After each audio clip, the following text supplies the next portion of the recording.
Trump promises hell in Gaza if Hamas delays hostage release. Hey everyone, it's Maurice the expert. Today, we're diving into a hot topic shaking the international stage. The US president has declared that Israel should cancel its ceasefire agreement with Hamas if the hostage release doesn't happen on time. A bold statement that is stirring reactions and could change the course of the Israeli-Palestinian conflict. Why such a firm stance?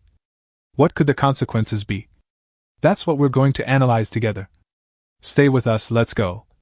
First, some context. In recent weeks, a ceasefire agreement between Israel and Hamas has allowed for the gradual release of several hostages in exchange for Palestinian prisoners.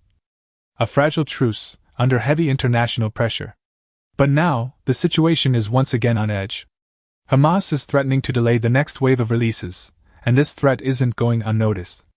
Donald Trump immediately reacted, calling this move terrible and promising absolute hell if the hostages aren't freed by Saturday noon. A statement that speaks volumes about how the US administration might approach this conflict. So why such a strong position?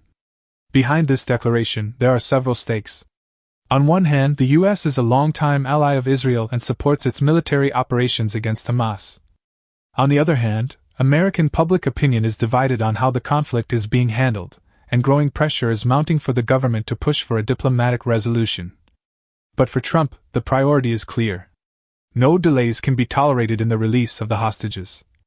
If he believes Hamas is stalling or trying to renegotiate terms, then Israel should resume military operations without hesitation.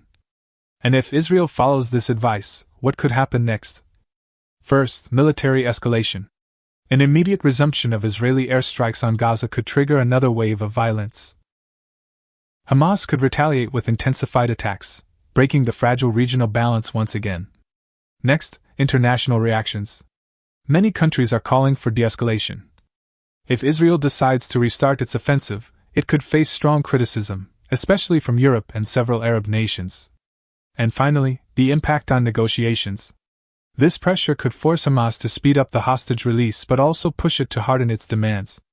A risky gamble that could either resolve the situation or make it even worse. So, what happens next? Will Israel follow the US president's recommendation and launch a new offensive?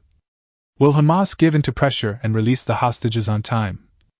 Everything remains uncertain, but one thing is clear: the next few days will be crucial for the future of this conflict. That's all for today. Don't forget to subscribe to stay updated on geopolitical analysis. And if you have any thoughts or questions, drop them in the comments. See you soon for another episode. Until then, stay curious and informed. Because international politics affects us all. Take care.